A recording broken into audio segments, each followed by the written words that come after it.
শুক্রবার ৭ রামনগর বিধানসভা কেন্দ্রের উপনির্বাচনে বামফ্রন্ট তথা ইন্ডিয়া মঞ্চ সমর্থিত সিপিআইএম প্রার্থী রতন দাস মনোনয়নপত্র জমা করেন।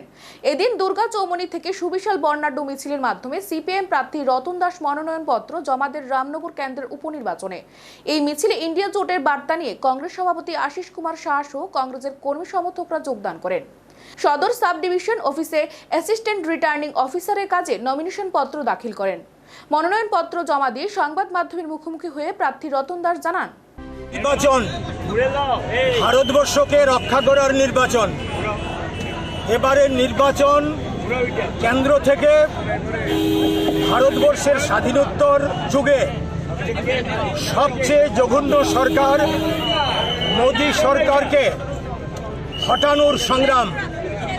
লোকসভা নির্বাচন প্রশ্নে ত্রিপুরাতে আমরা দুটি নির্বাচনে অংশ নিতে যাচ্ছি, লোকসভা এবং রাজ্য বিধানসভার অন্তর্গত ৭ রামনগর বিধানসভা কেন্দ্রের উপনির্বাচন।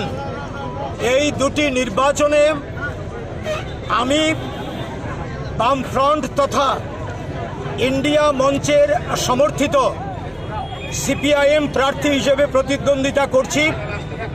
৭ রামনগর বিধানসভা কেন্দ্রে আমার নাম রতন দাস।